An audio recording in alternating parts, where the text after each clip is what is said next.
think back many years ago, over 40 years ago, but I think about when our first child was born. Um, I had gone through the classes with my wife, and they kind of told us what to anticipate, and they told me, how I was supposed to, help her breathe, that, all that. We went through all of that, and so I felt like, maybe, I've seen the films. I think I know what to expect, and so here we go. And so we go in, and after an entire day, we checked in at 7 a.m. She didn't deliver until 7 p.m. So we were all worn out and tired. And but anyway, when Jeremy was delivered, they held him up, and he was not the color that I expected him to be. He was it wasn't a fleshy color. It was, and what it was, he had taken to take on the end of the story. He had taken his first breath before he actually came out, and so he swallowed what they said amniotic fluid, and so because of that, he was quite ill when he was born. But I looked at his color, and his color didn't look right.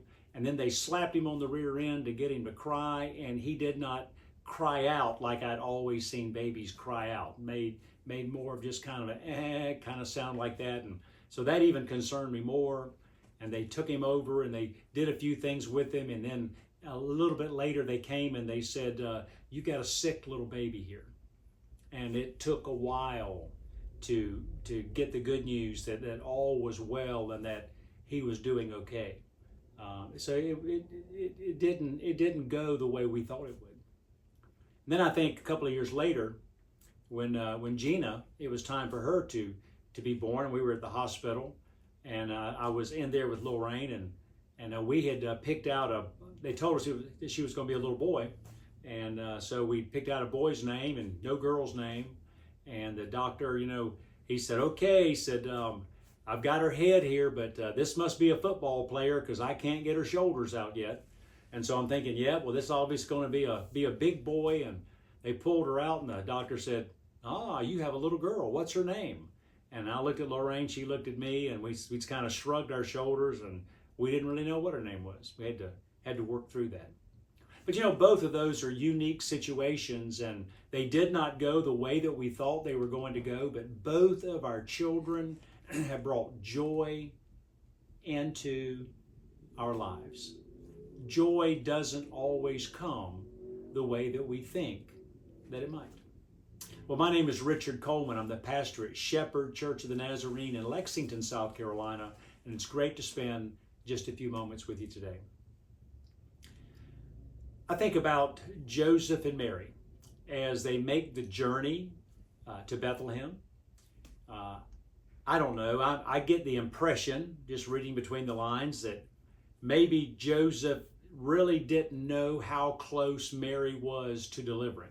I just can't really fathom him taking her on donkey all that distance, thinking she's getting ready to deliver any day. I don't see that happening. I feel like he thought maybe he had another month or so, and maybe she thought the same thing. But anyway, there they go, and they go to Bethlehem. They get there, and they start looking for a place to spend the night, and you know the story. There's no room in the inn, and so they end up going to a stable, and they get in that stable and probably think, well, we can endure this, no big deal. Get home, have a baby, but anyway, she starts having those labor pains, and the baby ends up being born right there in that stable. I think about what was going through her mind. All the deliveries that she had probably witnessed in her life, and maybe even had helped her mother with other ladies that were having babies, and she knew how all that was supposed to go, clean linens and hot water and all the things that kind of went along with that. And there she was in a stable having this baby. I can only think of the frustration that she must have been feeling, and thinking, this wasn't the way I thought it would be. This is not the way I planned it. That angel said that I would be having God's son, and here we are in a stable. There's a cow over there and a couple of sheep over there. This is not what I pictured at all. But you know, a lot of things happened that night. And then the scripture tells us that Mary treasured all these things in her heart.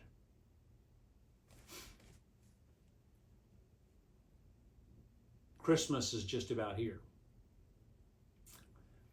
And I think sometimes we confuse joy with happiness. And there's a difference. I can be happy today and not so happy tomorrow, depending on the circumstances. I can be happy today because my car's running great and I get to where I need to go, and then tomorrow I could have a flat tire. And I'm not so happy because it really puts me out and makes me late for things.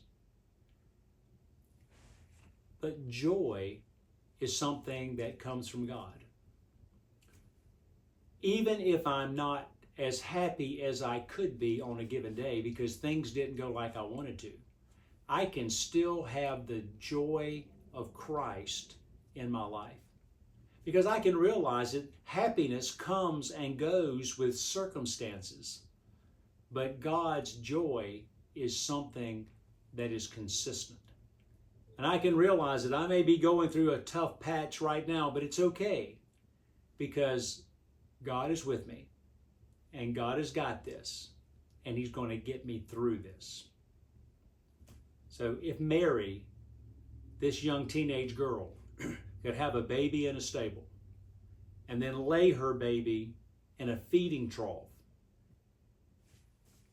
and still be able to say that she treasured these things in her heart, then maybe we could treasure a few unusual things in our heart too. When someone spoke to us not so kindly, when somebody left us out of something that we thought we should be a part of, when the relationships don't go the way we want, if we don't get for Christmas what we're hoping to get, any of those things, to be able to say, you know, maybe I'm not as happy as I could be right now, but I still have the joy of God in my life. That God is taking care of me and He loves me. What a tremendous thought. Christmas is an easy time for us to forget about joy, but it is so important for us to remember, because with the holidays and all the excitement and everything else that can happen, we need to keep the joy of Christ in our life. So may the Lord bless you and keep you. May His face shine upon you. May you truly experience the joy of Christmas this week. Thanks for taking the time and viewing today.